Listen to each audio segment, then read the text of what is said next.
Alright. Let me just test, make sure everything is live.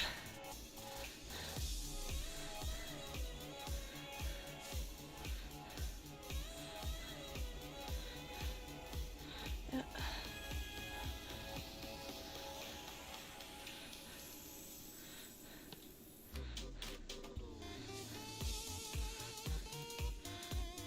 Okay, we're good on YouTube.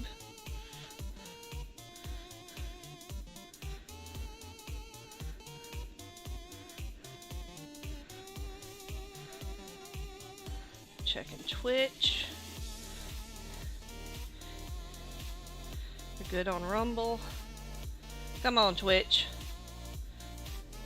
Good on Facebook.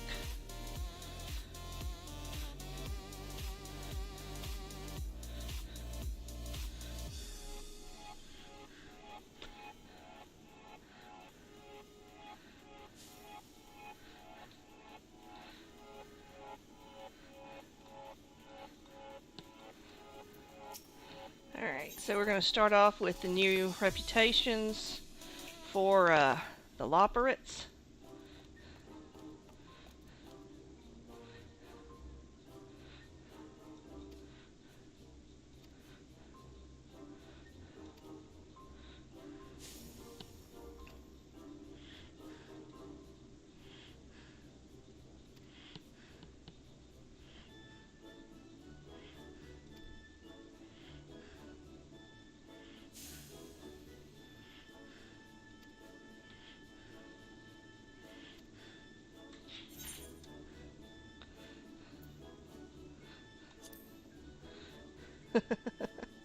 There we go. Alright, yeah, we're all good.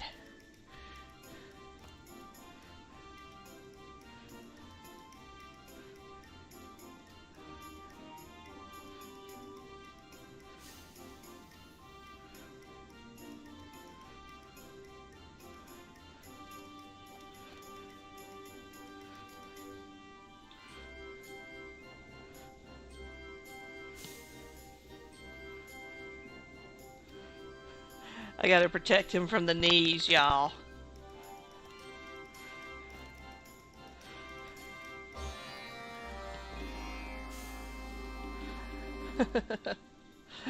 Okay. So, I gotta go to Old Charlian.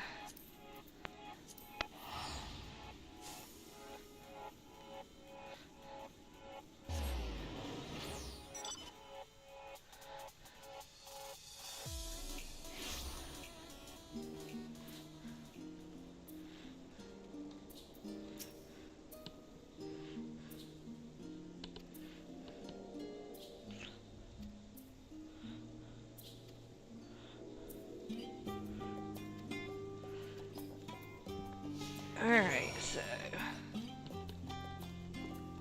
come with me, little bunny.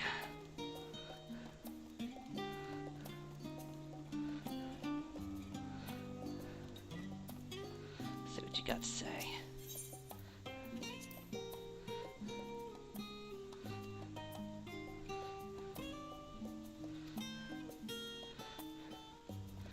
Alright, let's come over here and talk to you.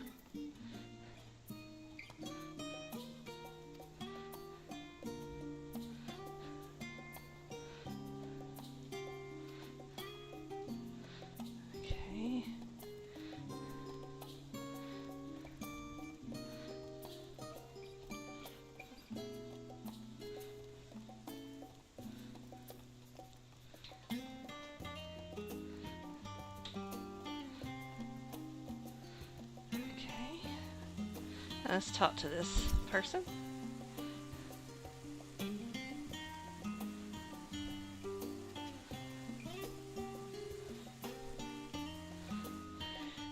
Okay, and then we gotta come up here, climb up these stairs.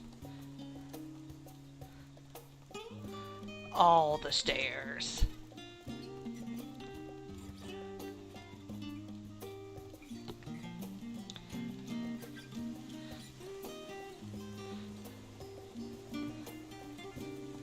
We gotta go up some more stairs, looks like.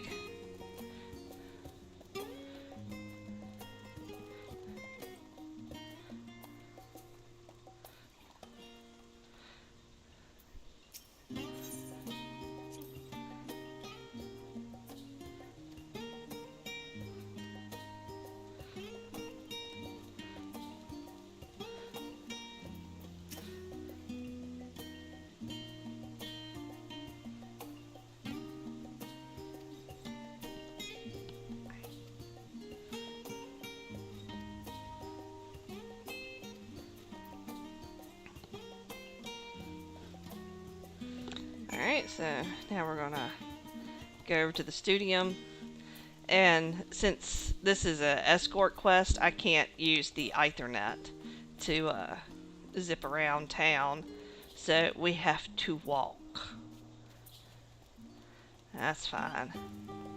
We're getting our daily constitutionals in.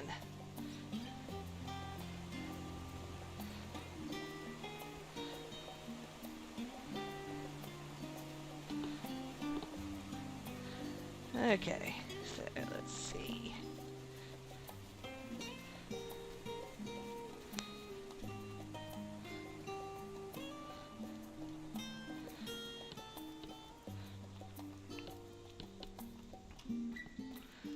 Alrighty. And let's see. Studium is up here.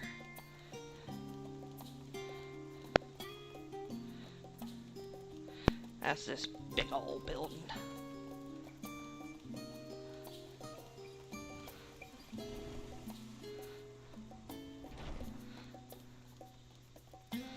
Here we go.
Okay.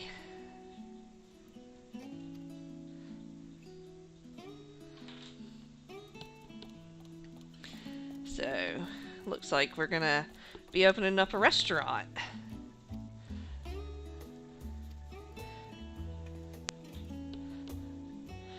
wonder what Gordon Ramsay would think of Loperate cuisine.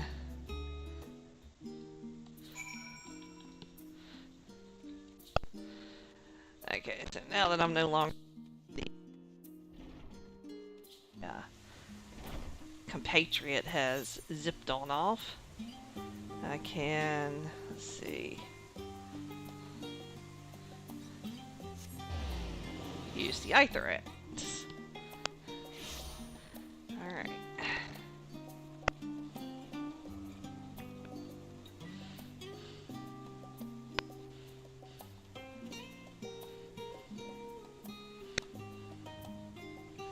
Come talk to you.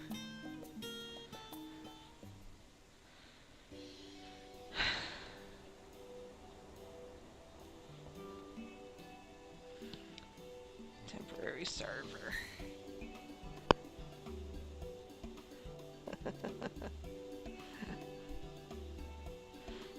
That was a fun quest.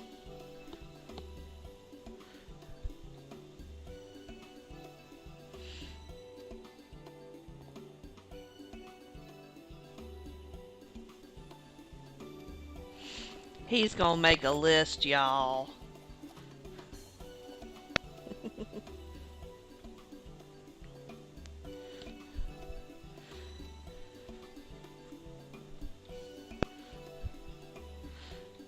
Alright.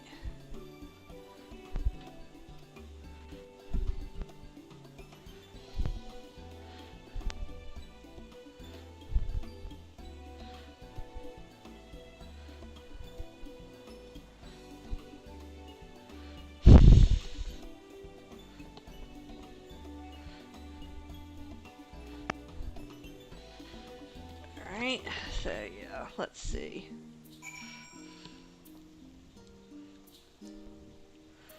Okay, we're gonna go back to the moon.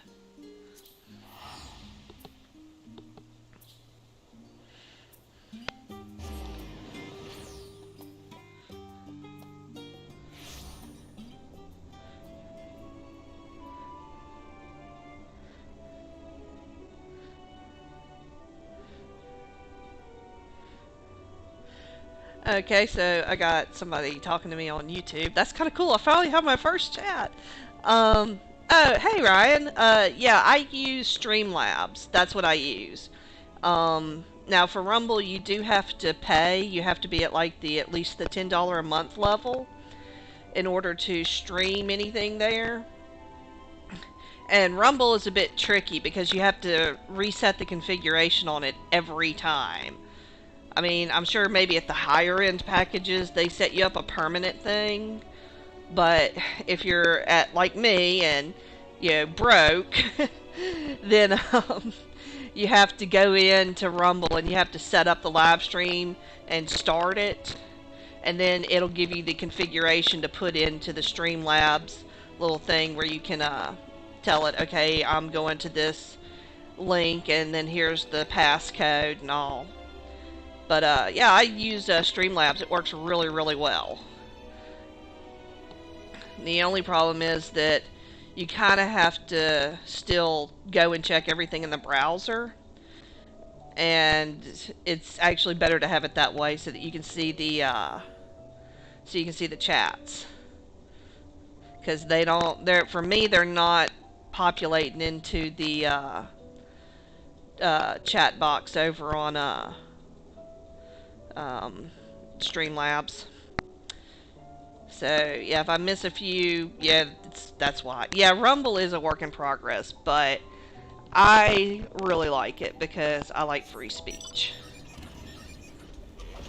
And yeah, I love Final Fantasy. I have been a weeb for many, many years. I started playing the first Final Fantasy I ever played, I think was, oh Lord, I want to say it was 3, but I'm not sure what the proper number was. It was on the SNES, and then I didn't play anymore until 7, which was on the PlayStation. And then I adored 7. I like 8, and I will fight anybody who's like, 8 sucks. I played 8 when I was in college. I liked 9 okay. It's not one of my favorites, but I liked it. Then I got a PlayStation 2 just so I could get 10. And I thoroughly enjoyed 10. Even the horrible laugh scene as you're leaving Luca. I mean, it was just the cringiest thing, but it was still hilarious. 11 was their first online one, and I was living over in France, I think, when that one came out. And yeah, I think Raph and I had been married maybe a year or two. But I was working for a competitor, and I was having to spend all my time playing the games that my company put out. The people who employed me. So I just didn't have a lot of time to do anything with 11. And I understood that 11 was a lot like Ragnarok Online, and that it was just pretty much a grind fest, which, yeah, it's cool. I never finished 12. I didn't like 12. I didn't like the gambit system. I just didn't like the gameplay a lot, and the story just didn't really appeal to me. No, I was a web editor. I wrote for the websites. I started off as a game master, and then I was a web editor. I got promoted. Alright, so let's see. I need to cook up some restaurant grade supplies real quick. So let's come over here. Tribal operate. There we go. Yes, I mean, I worked in the marketing department, but it was a lot of fun. I did that for just about, let's see, I joined in 2005 and was laid off in 2011. So yeah, I did that for over 6 years, and then they got bought by another company, and as part of the restructure, my position was eliminated. So then that was when I wound up moving back to the U.S. and been kind of kicking around various jobs ever since. I don't have much luck with employment because something will happen that's completely beyond my control, like the law changing, and then you're just laying everybody off.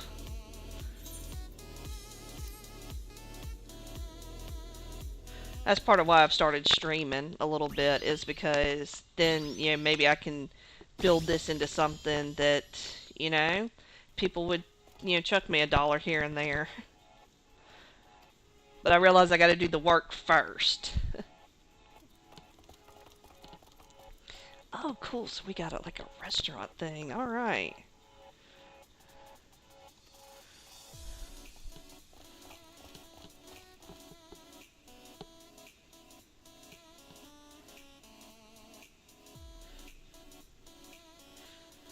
Yeah. Right now, I do have 2 phone interviews coming up, and I did pick up a part-time job. So, I mean, hopefully I'll get something full-time and I'll be able to. I'll just have to change my stream times because I'm still going to do that, because the way I figure, like, if I could build up, a channel where I have maybe a couple thousand subscribers and I have a few hundred people who are paying me like, $5 a month just because it's interesting, then yeah, I could at least be like not stressing out quite so much when the economy shifts and invariably get laid off. Oh, how did I meet Bill? Oh, that's a fun story. So way back in the day when I was living over in France, I started reading this blog called the USS Clueless. It was written by this guy, Stephen Dinbest, and God rest his soul, he was great. I loved him.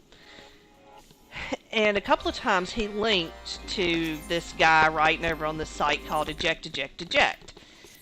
And that guy had some pretty cool essays too. And that was Bill Whittle. And so Bill became one of my reads whenever he had something up. And then when he went to PJ TV, I went over and was checking him out there. And just really, enjoying it. Then when he left PJ Media and went and started Declaration Entertainment, I loved the concept. Yeah, I've been there since the beginning. I remember when he was gonna do this thing called Ejectia, which was, I don't know, I think the goal was to be like an encyclopedia that had articles about every single topic, basically a free speech Wikipedia. And I remember I sent him a proposal about, world building. But yeah, no, I've been following him a long time. Cookbook printing paraphernalia. So, there we go.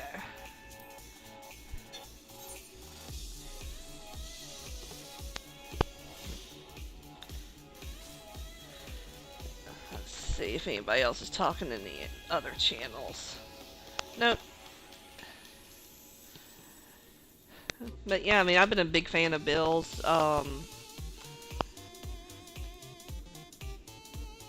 And I like independent people in general. That was why I was reading like PJ Media, was because back then they were one of the few independent media companies on the web.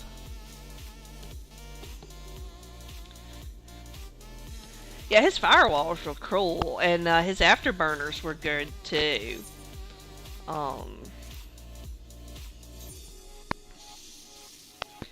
I liked how he could take a really complicated topic and just kind of break it down and kind of put those cookies on the lower shelf. For those of us who are not, who are not inclined towards like engineering and mechanics. Because, like, I know in theory how lift works, but honestly, planes fly by magic for me.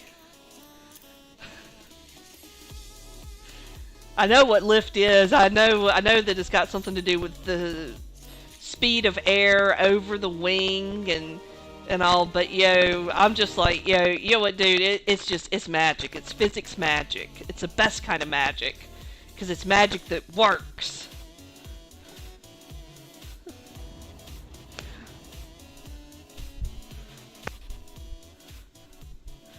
So much of the world just works for magic on me. It's like, yeah, how do the lights work? Dude, I don't know. I know it's got something to do with electricity and circuits and wires and things like that, but you know what? It's just this magical lightning energy that somehow is going to exactly where I tell it to.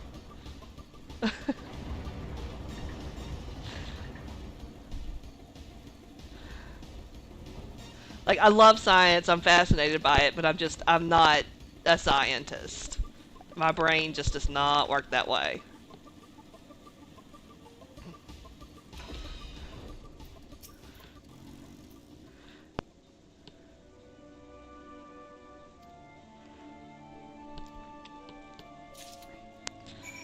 Alright, so carrot chiller component, and it needs to be high quality.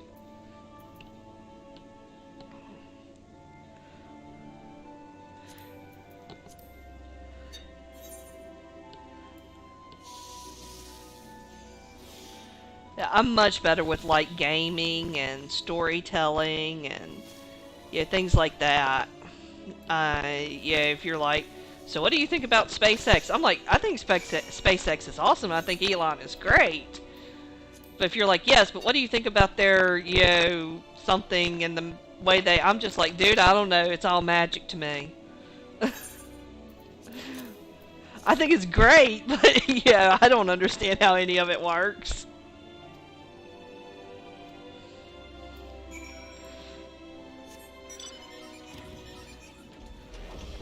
Let's see. Where's close? I ain't even gonna try and pronounce that one. Okay. That's outside. Alright, we're gonna take us a little shortcut here.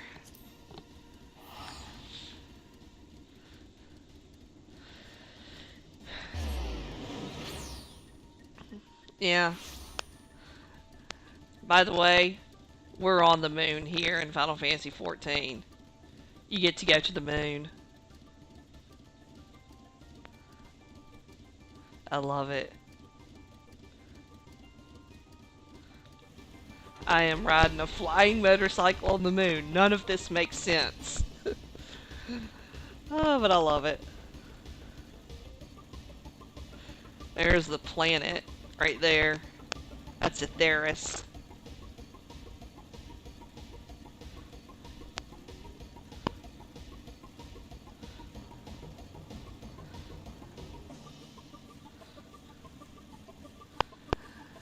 This is a great game. If you ever decide that you want to give it a try, let me know and I will send you like a recruiter friend code and you can come and hang out with me and my friends and the FC that we're in, and we're good people.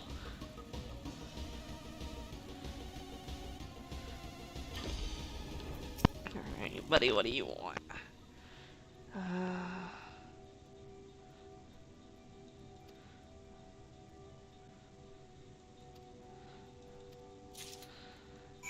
So I need to fix his gathering tool.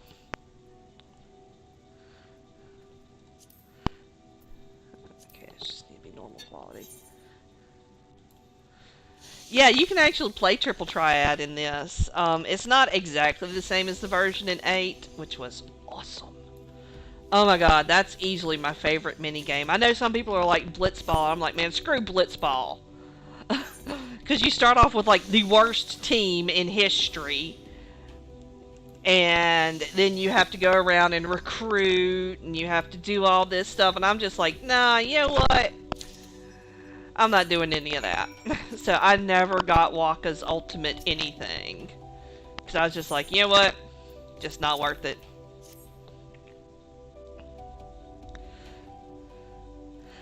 But man, I could crush some people in Triple Triad. And Blitzball is just, I mean, I think you have to be one of those people who understands soccer. And, you know, oh Lord, if my ex-husband hears this, he's going to be like, you understand soccer? I'm like, yes, I understand that it is boring. And I really think they need to change the scoring system to something more akin to the Oscars. Because it should be the best acting that wins. I mean, it's like, yeah, if you look at a soccer player, they fall over and start rolling on the ground, clutching their legs and all, like, oh my god, you've killed me! And it's just like, dude, all I did was look at you. Yes, but your gaze was so heavy. Yeah. Triple Triad was great. I did like the Chocobo breeding and racing in 7, though. Especially once you started breeding those special Chocobos. So that you could kick Joe and Tio. You could just wipe the floor with them once you had those.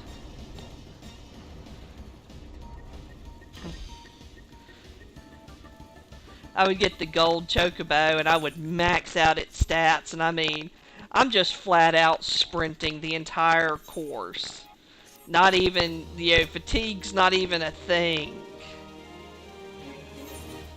Alright, so there we go. Alright. So, that's done. Okay, good. I wanna learn how to hit the buttons.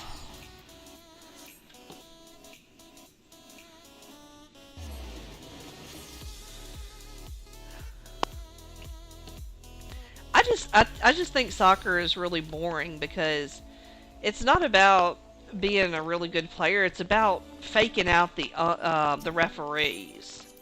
And I'm just like, you know, when a game is just about faking the referees and getting technicalities, I'm just like, I'm not interested because this isn't a sport. This is acting.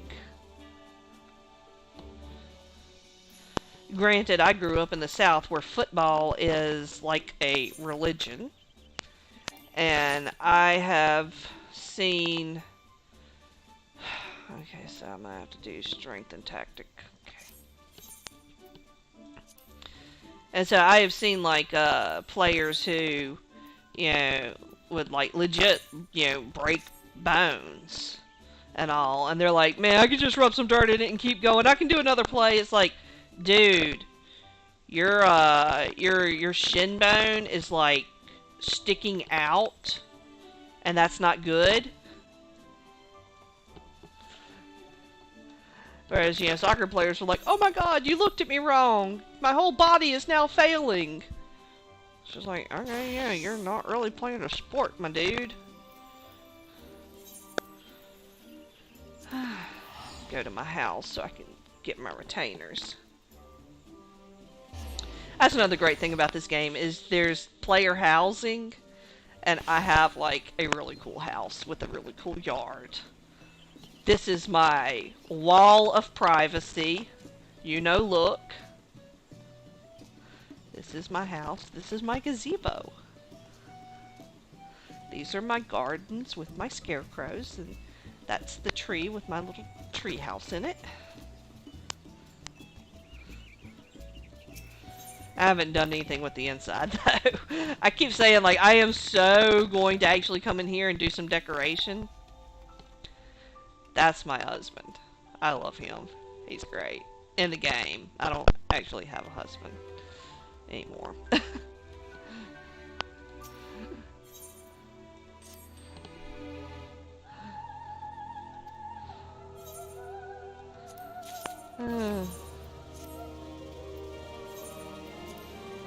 So, yeah. This is one thing that you can do. You get these retainers, and you can send them out to get gear for you, which you can either use or sell or trade for seals that you can use as a currency to buy other things. It works. I am from Mississippi. So I'm not just from the South, I am from the deep South.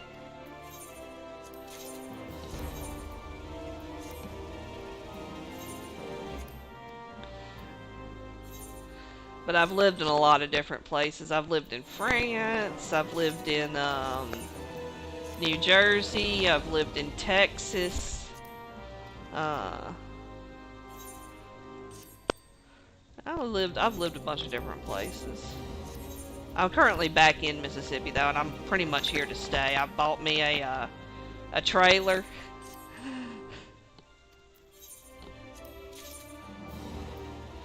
Oh, where in Mississippi did you live?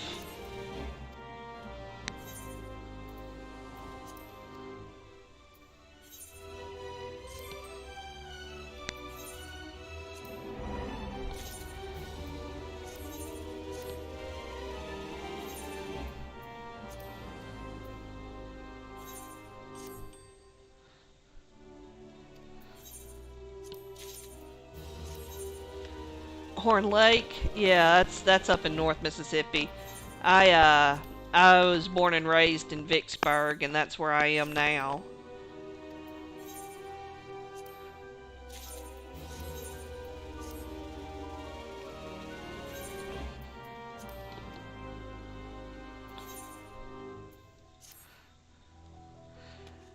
Alright, yeah, let's see. Like, when I first got this house, I started decorating it a bit, and I was like, hey, I want to actually plan this out. This is supposed to be the kitchen dining area. And then I was like, yeah, I'm gonna have a bedroom downstairs, So, and I was just like, you know what, I'm tired of doing all this and making all this stuff, so. Let me go over to Shirogane.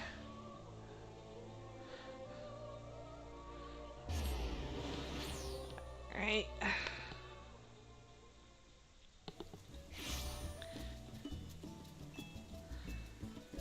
Okay.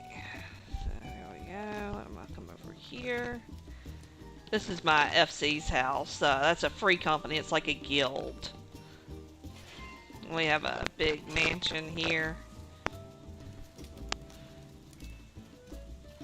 And the FC leaders did a great job decorating the inside, so I'll show that off a little bit because I know that would just tickle Raven and Mannix to death.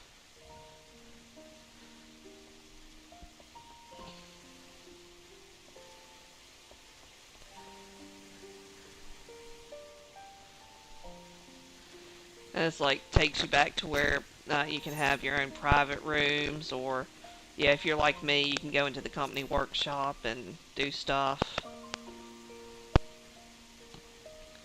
That is from Shadowbringers. Let's see. That is from Heavensward.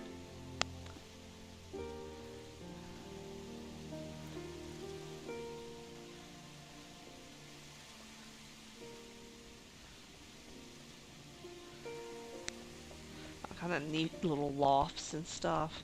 This is supposed to be the meeting room where the officers meet. We never use it.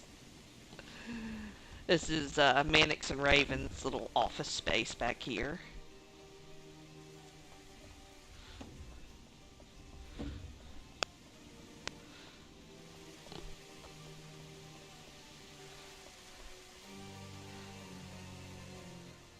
This is where we have our big FC meetings. This is our stage that the officers, we stand up here and make announcements and stuff, and all the FC members sit along in those chairs and all. It's actually pretty nice.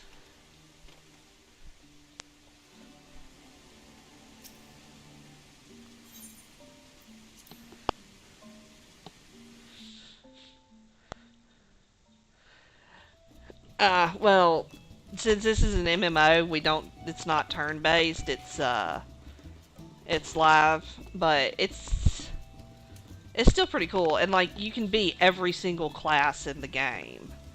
So like, right now I'm a culinarian, which means I can cook stuff, but bam, now I'm a leather worker.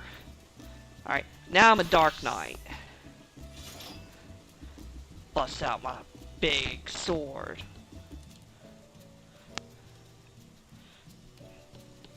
Go in here and I'll attack one of the target dummies. Let's see. That's a level 1 one.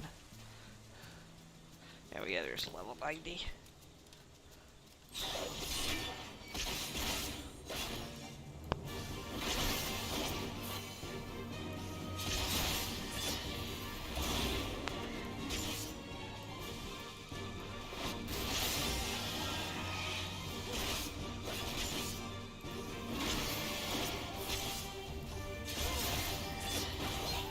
It's been a while since I played this class. Trying to remember the rotation.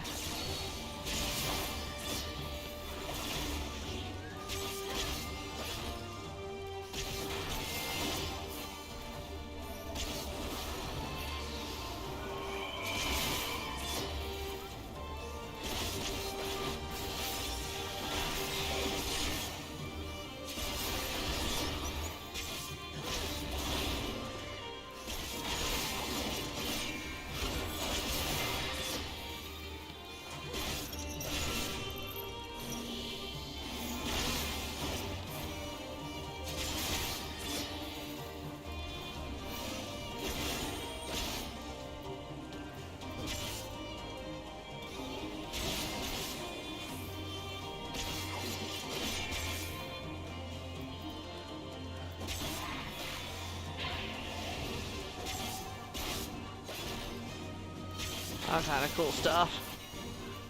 Alright, let's see. Okay, where's my target?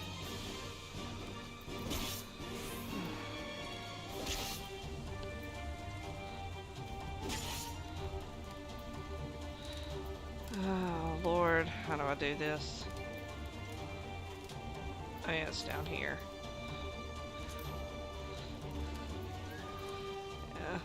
You can also I can like switch to Paladin.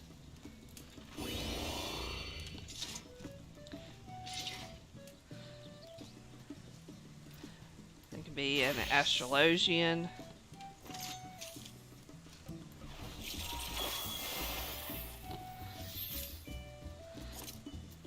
Do all kind of cool stuff.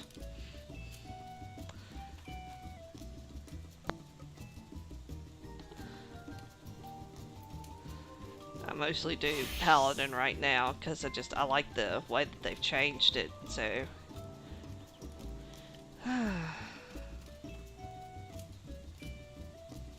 but yeah, that's what all these little buttons here do. Is they let me switch to that class. You can only do it when you're not in combat though. So no, you can't in the middle of the battle be like, okay, I am going to become a black mage. It's like, no, you are not.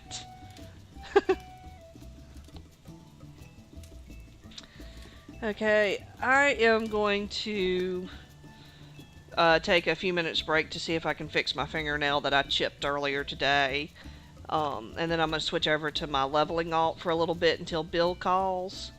So, I'm going to be AFK maybe 10 minutes. And then I'll come back and I'll be playing some more until Bill calls in. And then it'll be muted for a few minutes while he and I get things set up. And then I'll bring everything on. Okay, well that's cool, Ryan. Yeah, so I'm going to put on the be right back screen. And I'm going to mute everything. And I'll be back in about 10-15 minutes tops.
Okay, well, Bill just told me that he's getting his mic set up, and we're gonna go. I'm gonna mute things.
I'm here.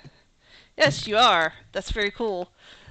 All right. Yep. And there we are. That's on YouTube, and which is acting up. Okay, come on, Rumble. Quit being silly. That's Wow, wrong. it's a media empire. So, let me just make sure that the desktop audio is pointing correctly. Yeah, Wow, well, that's what media happens empire. when you get really good with Streamlabs. Okay, so make sure that the we're live. Hey, sometimes we're back. Okay, so yeah. Okay, say something. How about if I say something? Would that Yeah, make there. life easier? Over on YouTube, and so I'll I be. Yeah, it's like I think have two people watching on YouTube, a couple people watching. We're going to talk about screenwriting, and how that works, the different kind of technique Hmm. today. So guys, please don't ask any political questions. This is about creative.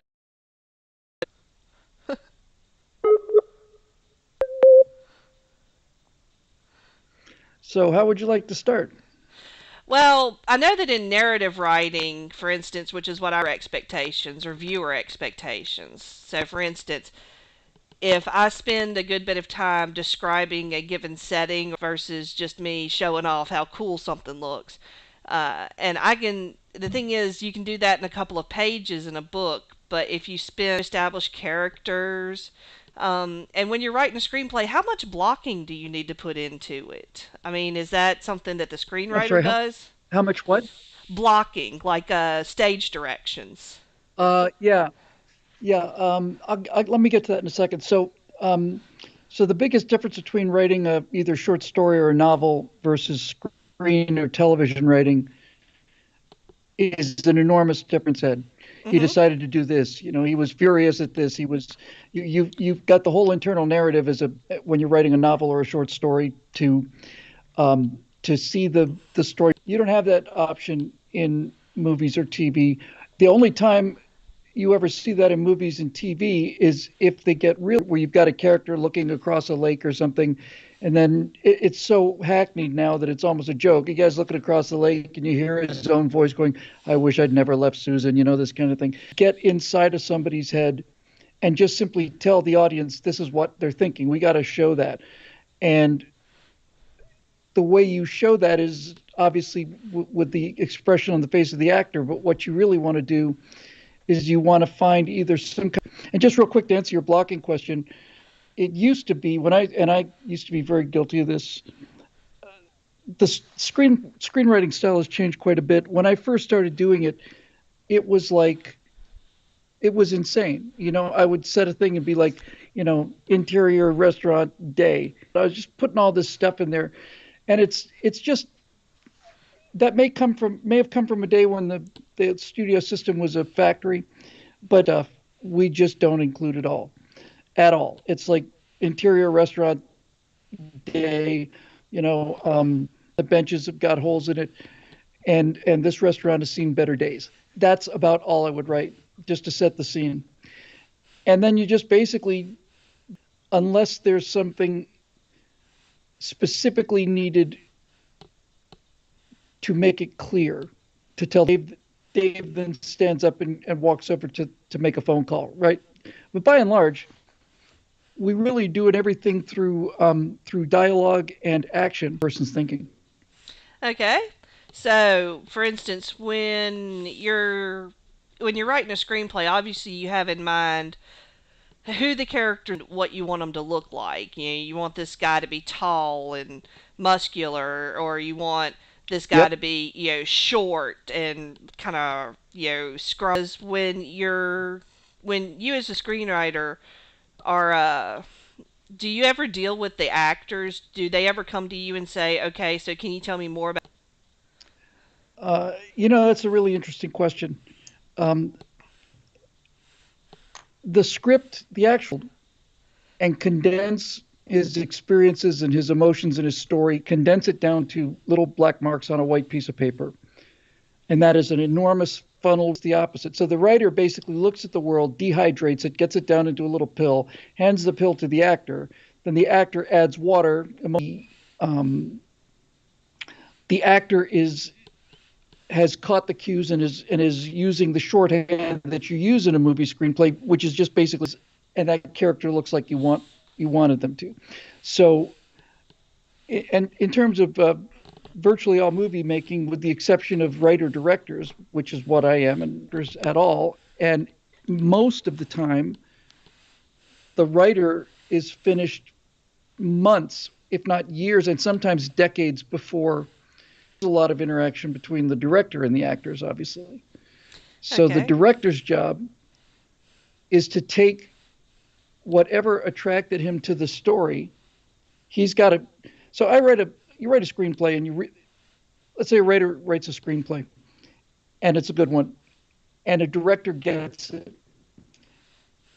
copy of the script and reads it. So when he reads it, a movie is playing out in his head. He can see the movie. I certainly can. When I read it, when I read a script, I just watch the movie. And there will be something about that movie that's in his head that will appeal to that director.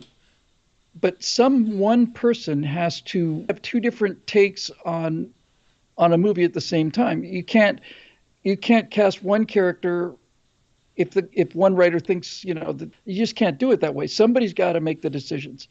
So it's the director that takes the movie script, runs the movie in his head before he agrees to do it, and once he does it, he goes about casting it and blocking it, finding locations, costumes, all that other stuff to get it the way he wants it in his head. Now, there's often collaboration between a writer and a director will somewhat frequently don't get to see much of each other at all. Okay. Well, I mean, about the only thing I really know about when it comes to like writers interacting with the movies is like J.K. Rowling with the Harry Potter series. I know that she didn't Yeah, like micromanage but it, but she was she's an pretty hands exceptional on. case. Yeah. Well, yeah, and she's an exceptional case because she's not a film director, and she's not even a screenwriter. J.K. Rowling is an exception because she juice to say, if we're going to make these incredibly popular books of mine, then I want to say in how they're made. Well, yes, ma'am. It's like J.K. Rowling because she has created an entire universe that's internally consistent, and you would want her or you don't want to make a Harry Potter movie based on a Harry Potter book. The book did super well. You don't want the movie to be something that's um, of writer directors, and those are people who, I hate this word, I really do, but it's sometimes the only word for it. The film term is a French term called auteurs. It's just French for authors. But Yeah. basically, there are people who on a screen is something I want to see from start to finish. I don't want to do half of it, then hand it off to some other guy, right? So I'm writing this for money, and I hope somebody buys it. But um, but every now and then you will find things that you like. Temperamentally, writers tend to be a lot more isolated, a lot more introverted, and to be an effective most of the great movies that are made are a combination of a great writer and a great director, and they're different people. The Godfather, for example, it's spectrum of how involved you want to get with the production as a writer. Most Okay. working writers, Tube. He's asking, how do you convey in your mind's eye what you want on the screen to who you are directing? It is a big challenge. I keep talking about the act of writing as a process of like distilling or concentrating. Much less so for the only TV I've ever written was TV comedy sitcom. So I don't know about dramatic series. I suppose dramatic TV series much more like a movie. But in a movie, you will set up the scene. It will you'll be a break, and it'll be like interior or exterior, day or night. Where is this thing? So if you wanted to write a scene, at an airport hangar, it'd be a paragraph, maybe two if it's important, to set the general mood of that. So I could say, interior hangar day, stuck out in a remote corner of the airstrip. This place has not been in use for many. The doors are rusty and they make a huge squeak when you try to open them, and one of them doesn't open at all. That's just a couple of sentences, but that gets you don't, strangely enough, you don't put anything like the amount of elaborate descriptions to people. Somebody is. Hmm. If I'm writing a novel, if I'm writing Bridges of Madison County or something, I'm going to go into 7 pages of detail on what that bridge looks like. If I'm writing a screenplay for that, I would just say covered bridge, you know, painted Yeah. red. Um, Told you so where the yeah. covered bridge that they Hmm. drove through and then fell into the river and all. I remember that. And I was like, wow, they make bridges like that? Because I'd Hmm. never seen one like that before. Looking for if your screenwriter is, and this is really important, and I'm better than I used to be. but the tendency is to want to overwrite the descriptions. And if the entire movie takes place in a room, like The Room, um, then you might want to go into more detail. But generally speaking, success is measured by how little you can say and still get across what you want, so that when the director picks this as a small old, not a giant aircraft hangar with 747 in there, it's a small rusty corrugated metal hangar, and it's hot and it's cobwebby, and the smaller you can compact that, the better, because because brevity is the soul of wit and also of screenplay writing. You want things as compact as possible, especially in the case of a screenplay. You don't want people bogged down with 5 pages of descriptions about something.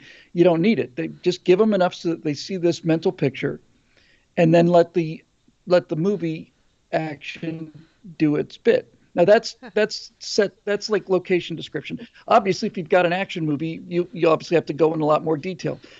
Agent Smith takes 2 shots at Neo. Neo bends over backwards and bullet time dodges them.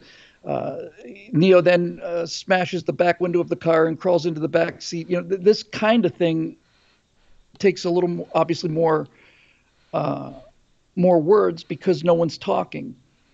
And I don't want people to think that the way to write a good screenplay or teleplay is to have people talking all the time. And how do they say it? So let me just chuck in 2 things about this. And everything, but traditionally in Hollywood, the formats for a sitcom and the format for a feature film structure. Well, we use the 3-act structure because that's the best way to tell a movie, period. And you stray from that at your peril, especially if you're planning on selling this thing. So a TV sitcom, on the other hand, is very simple. It's an A story and a B story. The way you advance the A story is to cut to the B story, because people will accept any amount of time expansion or compression so long as they go somewhere else. So if you're writing a scene in let's say you're writing a scene for Friends or something, and you're at the apartment, right? And you want to cut away to something else that's going on before you cut back to them at their little coffee shop. So a sitcom is your A story, it's your primary story. Then you have a B story that is a 23 or 27 minute episode. When I was doing a bunch of spec scripts for Cheers, my A story, the A story was that Frasier and Lilith's child has just had an IQ test and comes back with a absolutely 100 IQ, on the money, average, completely, totally average. That's a shock to them. And then the B story is that Woody gets a part as a mailman and wants to spend a day with Cliff. So those little descriptions set up a lot of fun stuff. But that's a TV sitcom, and those are largely on their way out. So let's talk about, it's called as one of them. But basically, all feature films follow the same formula. And as I said, so the first part of the formula is it's 3 acts. And the first act is 30 pages. The second act is 60 pages. And the third act is 30 pages. Is to introduce the character in his natural environment. And I say his natural environment. The entire idea of telling a story is that a screenplay is about a change. It's something has to change. Something at the end of the movie has to be different than it was at the beginning of the movie. And if you don't accomplish this, then you've accomplished nothing. That's absolutely the single most important thing. Something has to change. And that usually means a character has to change. So you've got this kid who's, kind of a little vapid and kind of a whiny crybaby, and he's out there on a moisture farm on Tatooine, right? He's just a nobody out in the middle of nowhere. And by the end of the movie, he's helped save the galaxy. That's pretty big change.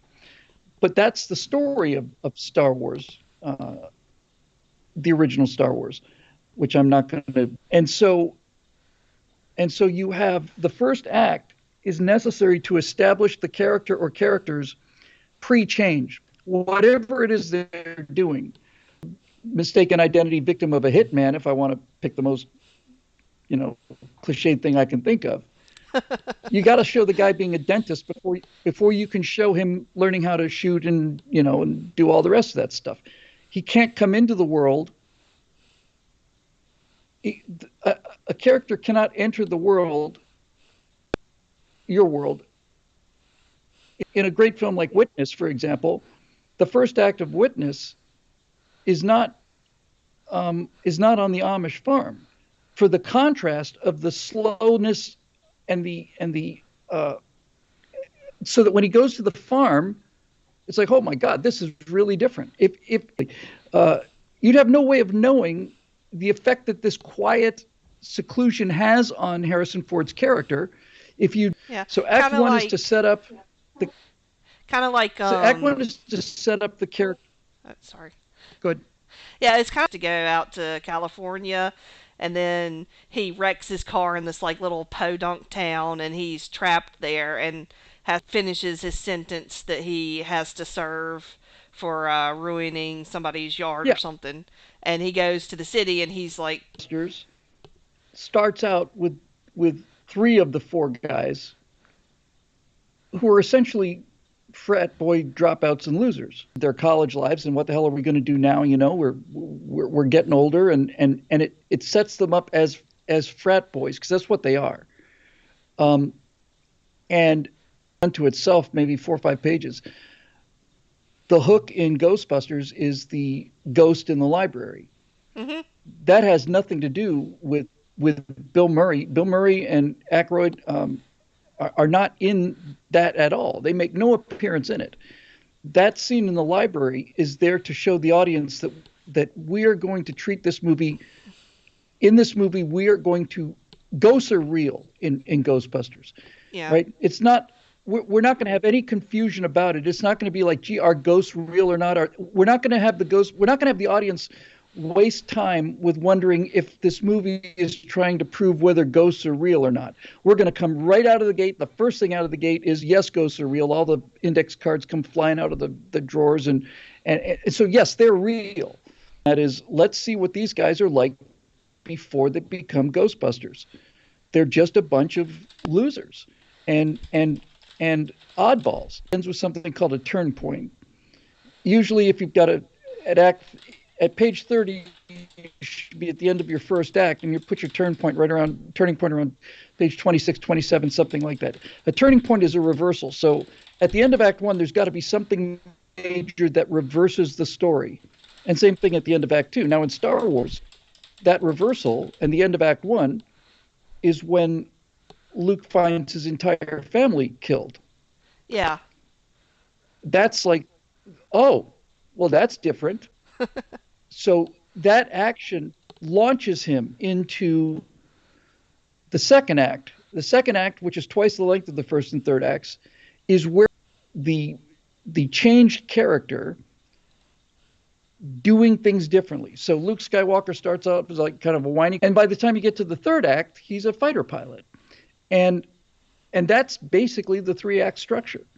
So, and it is a formula in the same way that Coca-Cola is a formula, you know? It's a damn delicious formula. They're young. Oh, I don't need to follow the 3-act structure because I'm okay, have fun, you know. You'll eventually come there. But yeah, I can put the link in the description. Yeah, let me find it first. That's the guy who did Civilization, something like that.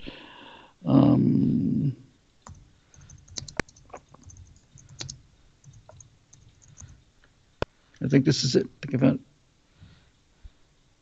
Yes. Who did I say I started with this? It's called Screenplay by Sid Field, and he takes a look at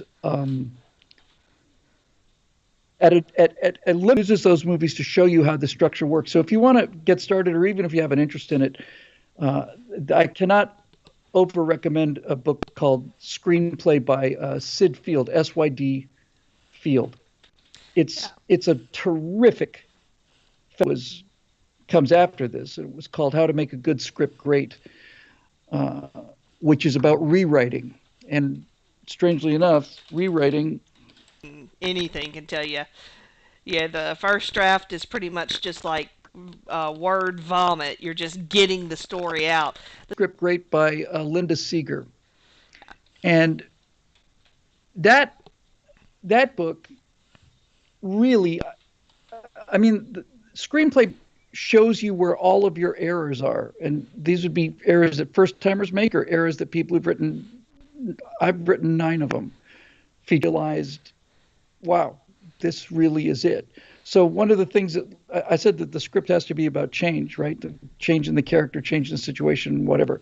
Hmm. One of the things that Linda Seeger said, Seger, Yeah, I've got Linda the links up Seeger in chat. said, yeah, Linda Seeger said, if there's something, if something doesn't fundamentally change in every single scene that you have in that movie, then that scene needs to go.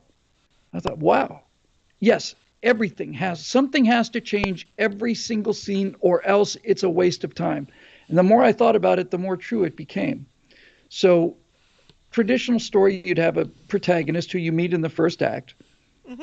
They run into an antagonist. It may be a person, it may be a toy. Continue to have a collision between the protagonist and the antagonist.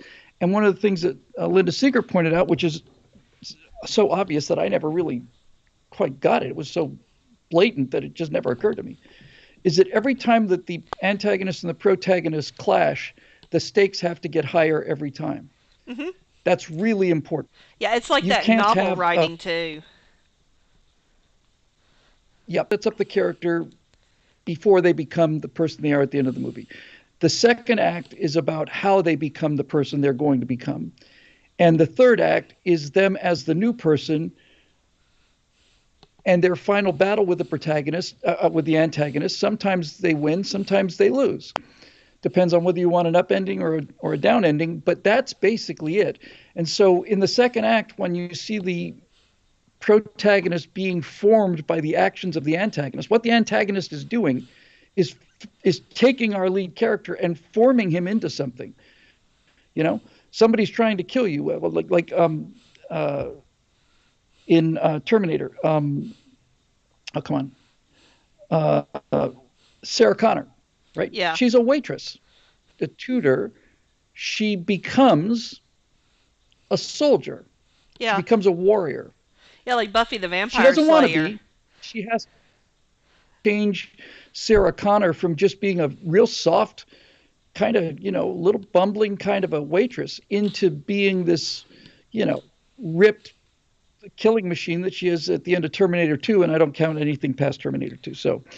Um, so that's basically why we tell the story. And if you don't have that there, then it doesn't matter how interesting you think it is. Nobody's going to care. Yeah. If, on the other hand, you do have it, if you do have whose surrounding doesn't interest them at all, right? Hmm. At all. It, a good story will take you into the world of gardening or whatever, and by the time you're done. So the other thing I think that's really important to mention is the difference between the plot and the theme. Yeah, I touched on this in my Because little rant when you ask yesterday. people, when you ask somebody what's a movie about, they'll tell you the plot, but that's not what the movie's about. That's what happens in the movie. That's Hmm. easy to describe. Well, the guy did this, or he gets on he's got the speeder, and then he meets these droids, and then he does this, and the theme is what the movie's about. You write the movie for the theme. The plot is just the mechanism that you use to express the theme. And in the case of Star Wars, the theme would be heroism when destiny calls. If you have the courage to answer that call, then you can transform yourself into. It's really about the trilogy, the Star Wars trilogy, is really about the maturation of Luke Skywalker. It's his story, and it is. If you take a look at all three of them together as one, it's about how much this guy changes. And what's particularly interesting about this, by the way, and these are subtle things, but they're real important. in the first movie when he's at his most innocent the whole time, and in the third movie he's dressed in black the whole time. Mhm. Um, and and so it's about this guy going from a farm boy to being somebody who's so filled with anger and revenge. In the second one, he's about to be consumed by it, and then by the time you get to the end of the third movie, he has changed and grown so much that he throws his light sword down. Right, he throws his lightsaber on the ground. Kill him, and you'll become greater power. Just all you have to do is just kill your father. I'm not going to do it. Throws his sword away. My dad don't need this stinking lightsaber. That's what makes that story. That's the theme. That's not Yeah. the plot. That's the theme. The theme of humility that comes with really being self-realized. By the time Luke Skywalker walks out of that, well, by the time he's finished on the little Ewok village, he is much, much more humble at the end of the movie when he's this all powerful Jedi than he was at the beginning of the movie when he was just a farm boy. Him having the arrogance. And by the way, that is why Mary Sue characters are so unbearable because they never have this process never occurs to them. They come Mhm. into the movie fully formed, perfect with everything. And We never get to everybody see them loves fail. them. We never get to see. I'm actually planning to And talk about and one of Mary the Sue biggest thing with characters sometime next week in one of my rants, because mhm, they're a tool, but they're also a tool that very quickly becomes a crutch. And so, like when you're yeah, starting off with your storytelling and your first stories, you're gonna have Mary Sue's because you don't know how to not do yes, that. But you have to grow that's right. I beyond agree with that. that. You have to grow beyond that. So I'm like, because on a couple of days a week, I do half the stream is talking about writing and how to tell good stories, how to write good novels, things like that. Uh-huh. And the one I did yesterday, I talked about from the story. It's, you know, everything, the theme is what unites the story, but at the same time, it shouldn't become constantly. You get this thing we call preach Yeah. fic or message fic, and Yeah, it the just the gets theme is like the temperature. incredibly It's like boring. it's a temperature. So, No, that's exactly right. Um, so I mean, those are the basics. Um, and when you are part of a really good movie, and you're a confident and competent person, uh, the great joy about movie making is that it's a collaborative exercise, and the great curse about movie making is that it's a collaborative exercise. Um, but but just speaking on my own here, when obviously I do my own production here and so on, and I've been accused of being like a control freak, like, geez, Bill, you don't have to edit everything. You can hand that off to other people or whatever. It's like, no, I don't want to edit it. I just don't know anybody better at this than I am. But when I did, and when they showed me the rough cut, I was so amazed at how much they brought to this thing that I never would have seen. Really great crew. You you get to be amazed by them. And since I've done a fair amount of directing as well as writing, job is to flesh out this character. And you work somewhat in tandem with that, but generally speaking, the director is expecting the actor to do most of that work. mhm. Yeah. Um, but but that actor's job is to rehydrate this one character, and the thing that comes out of this is the same color. So he's like a filter, right? Yeah. It that all the performances are at the same tone. You don't have some color palette anyway, Mhm. and so that's one of the great joys about this process is perfect movie that you made in your head. You think, that never occurred. Oh, that's fantastic. It's brilliant. And sometimes there are ideas that are not so brilliant. And Thing I ever tried to write, and this was back when I was like 8 or 9 years old, was I was determined to mm-hmm, write the Legend of Zelda movie. It was going to unite all three games mm-hmm, that were out at that point because it was just classic Zelda, Adventure of Link, and I was going to build these really awesome sets out of scrap plywood behind my dad's workshop. and I was gonna get That's the that's kids what in it the. takes. I went and I looked back on my notes on it a few years ago, and I was like, what was I thinking? Because it's who didn't have any clue about three-act structure and was just thinking about, oh man, it'd be so cool that Link and Zelda, they beat up on Ganon here, and that's pretty much about half of it. Is yeah, so there's this cool scene here where Link and Zelda do stuff, and this cool scene here where Ganon's over here being evil.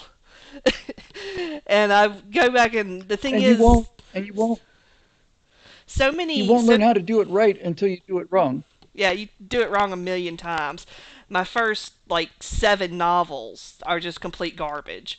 I didn't really start getting it right until about the eighth or ninth one. But I go back and I look That's at that good. and I'm sitting If you think the there, work you did earlier is garbage, that means you're getting better. yeah. Um, but what bothers me now is that so many people they tell stories as if they were talking to 9-year-olds, or if they assume that everybody's got that mind.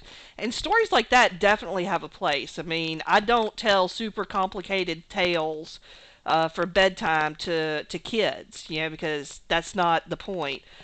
The kids need something simple. They need Cinderella, who's all good and pretty, and the evil step like that.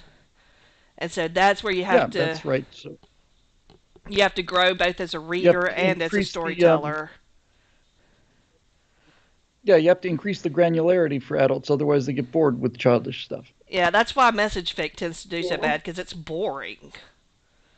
It's just boring. It's So let me wrap this up with okay. uh, two quick kind of observations about that. First, to be you. It almost always is you. It's not you as you exist. It's the idealized you. Hmm. Will say to themselves, "All right, so I want this person to represent all of my values, and since they represent my value, infinite power, then you can correct the real world much more simply." Yeah, I maintain that every single story ever written is about a writer trying to correct something that happened to them or that they felt was unjust or whatever the case may be. Um, and uh, and all of those teen movies. Um, oh, so Yeah, John so Hughes and so Mary we, this Ringwald. actually causes this actually causes societal problems because if you're kind of a nerdy guy growing up, watch where the nerd wins in the end, Hmm. and that's why they're so popular because people go and that they say, "Oh, I wish it turned out for me that way." But that's not, if you're just really funny and kind to the girl and and you show her that you're a really good guy, then she's gonna drop the football player and end up with Yeah, you. it Yeah, it's exactly right, and it never happens that way. So what the reason John Hughes's movies were so good was because they show you wanted to go through high school like Ferris Bueller. hmm. Everybody wants to go through life like Ferris Bueller. Fearless, right? Fearless, charismatic. Everybody loves you. Witty. Everything you say comes out of your, several screenplays. Your character, your protagonist will be you, and because it's you, and not only you, because it's just to want to get them dirty, because you think to tarnish that character is to tarnish the ideal. So if you're writing a war story, you write about that's a that's a beginner kind of a thing. When you understand that it's the flaws, that it's overcoming the flaws, or at least fighting 100 times richer. A great example of this is Saving Private Ryan, where Tom Hanks is almost supernaturally composed. Right? He's a great tactical commander. He keeps his cool under fire. He does what he has to do, stays on mission, all of this stuff, and that character would have been good. But what makes that character is a place where nobody can see him and just burst into tears. That's a genius scene. It's one hmm. of the best scenes in movies ever Hmm. because it accomplishes two things. It shows you, number one, that he is vulnerable and emotional, and that he has flaws. He's not made out of steel. And at the same time, it shows you that he realizes that he cannot cry in front of his men. He can't. Morale. They have to believe that he has all the answers all the time, and that is a heavy burden to carry. And the genius of that is to take a great actor and a great director. You take the great actor, walks away. Oh, damn it, I'm sorry. I had to start digging his grave, which in this particular case are actually, you know, benefits. But by making him go off on his own to do it, you show the kind of pressure that he's under, right? And the kind of control that he has. It's like I these people. So the first thing is to say is, if I've given out just like final pieces of advice here. Number one, they have to have flaws, period, or else they're just Mary Sue's and nobody cares. The second piece of advice I would give is that you never ever ever go backwards, ever. And the temptation to do that is almost overwhelming.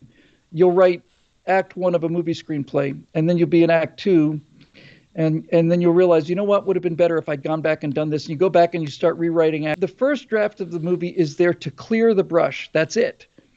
It's just there to clear away the brush.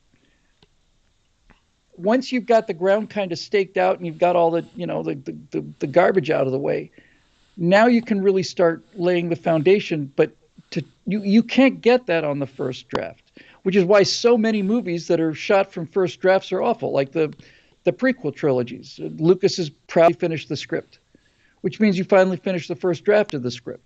Yeah. And it looks like a first draft.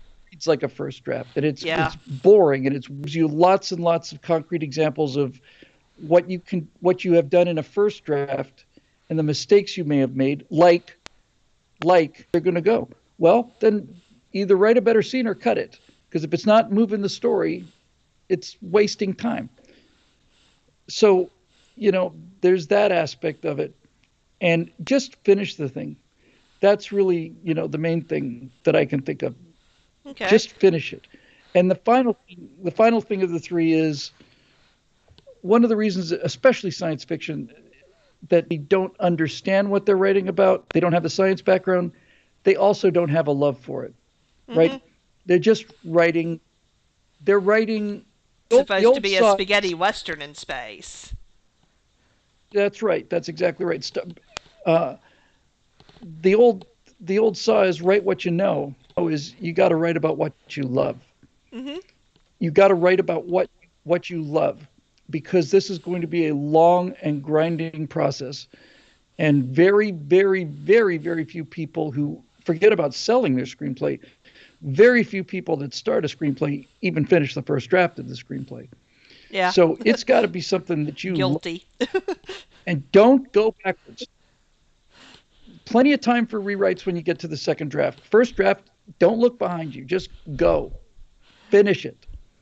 And there, when I think about the number of unfinished screenplays that are out there, it's probably where the missing dark matter is in the universe. It's in unfinished screenplays locked away in drawers somewhere. Oh yeah, I got plenty of those that are novels. I got plenty of novels that are half finished, or 2 pages started, or and that happens in narrative writing all the time. And so usually my advice to somebody who's like, I want to write a book but I don't know how to start, is I'm just like, just get the words on the page. Once you've got the earlier stuff, just get all the words on all the pages, and then you can go back. Destination, unless you know what the destination is. Now, a lot of times you'll start on a project, the rabbit goes down one hole, and you don't know which hole he's going to come out of. You start thinking you're going to write about this, but the story tells itself a different way. But you can't just sit down and start writing a screenplay and expect the answer to reveal itself. Yeah. You got to know where you're going, because that sets the path from where you're starting from. Yeah. A good screenplay. I do different levels of outlines depending on what I'm writing. Like when I'm writing a romance, since that follows a set beat pattern, I'll usually outline that and have it pretty detailed. But if I'm writing science, most of my notes will be on world building, societies, interactions, things that I'll need to remember and what's going to happen. And what I really need my notes on are all the different little interactions, like, okay, if a man from this country addresses a woman from this other country, kind of how do they do that? Because what are the social rules? What are the mores and the folk ways? And setting that up. So, but yeah, Yeah. So, you have to and outline somewhat, but the level depends on what you're well, you got to writing. know where you're going. Yeah. You got to know where you're going. You can't just push the boat out into the water and just putter around. You're gonna lose interest in your own story. And Mhm. and and a, and any Yeah. and it doesn't just give you a payoff without the setup. It's like there are cause and effects things that happen. Mhm. So that's basically Probably going to want to know is, okay, okay. most people who are going to get into screenwriting, they're going to want to kind of go and write for like a specific show. So, kind of, what's the recruitment process for writing for a specific For a TV TV show, show? you mean? Mhm. You talking about a TV show? Yeah, like TV shows. Yeah. Okay, so this is out of date. I suspect the general forms are about the same. Uh, if you're going to write an episode of Yellowstone, let's say, characters to behave, they need to do new things, but they need to do new things in the familiar ways. Mhm. And and so you would write what's called a spec script, everything online. Mhm. If you look at a Cheers script online, you'll see the spacing, you'll see the number of words. You got to get very close to that, close to universal as it could be. That that no TV show will take a script that comes. Yellowstone is shooting a story almost identical to that already, right? Then if they open my screenplay and read it, then I have some kind of grounds to say that they stole Their universe. It's for that reason. the inlets that scripts come into the system, the scripts that come in exclusively agents. Um, Getting an agent is not so hard. Getting a good agent is very hard. Um, that the top people, the people that make a decision on your script, they're not going to read your script. Studios hire people who are readers. They're usually young and they're usually writers, and their job is not to say recommend that we shoot this thing. Their job is to just cut the good, goes on to the next level, and then an associate producer or something will read it, and he thinks it's worthwhile. Then they'll pass it on and make a decision about whether or not they want to hire that person. It is in some ways a catch-22. They don't want to hire anybody who hasn't already done a TV show, but how do you do a TV show if nobody wants to hire you because you haven't done one yet? But that's where excellence comes in, and this is also where quantity. You've got to have four scripts, and they have to be. You can have a favorite, and you can have the one that you submit. But these people, at least for your screenplay, we're talking hundreds of thousands of dollars, Mhm. and they're not going to take. They're not going to leap into that risk because they like you or because they think you spec script and a number of others Yeah. because you've got to be prepared for them to like it. Yeah. That's really the thing. You got to be, because what will happen is you'll submit your script for Yellowstone, right? And they'll say that's not bad. We'd like to see him, Okay. and you got to have those ready. Yeah. Okay. Another thing that I'm kind of wondering about is, I know there's a Screen Actors Guild. Yeah. Yep, Do GA, you have Writers to be Guild of part of America. it? You have to be part of it if you're going to be doing, because if they hire a non-union writer, then the Teamsters will walk out on that movie, and there Okay. won't be anybody to drive the trucks. A flowery name for a union is the same as trying to get into a union anywhere. It's that catch 22. Well, we only accept people in the union who are working in this line of work, and you can't lie persistent. So Okay. getting into the Writers Guild is, I to be absolutely Television Association of American Federation of Television and Recording Artists, I think something like that. Mhm. Um, you then being WGAF, your name means nothing. Yeah. So you just have to have a lot of preparation done. You gotta go in with um with a lot of stuff. ready to go in your saddlebags. Now, personally, I think that going into the Hollywood system is probably the worst decision you could make. Mhm. Um, Certainly, trying to get a movie made in LA is the worst place in the world to do it. Uh, I think you're I think you're much better off and have a lot more fun besides to write shorts that capture the essence of, again, let's say you want to write a Yellowstone thing, right? Mhm. You could write a short, you could probably write ranch hands. Can you write real men? And can you do something interesting? Then write a short, and chances are pretty good that now to produce really high quality stuff. It used to you could not even talk about making a low budget film for less than $200,000 to $300,000, and so that's good. So the way to learn how to make movies is go make movies, and especially editing. Uh, I got to be a much better director after I was an editor for many years because there's nothing like I did three 16 millimeter films when I was 20.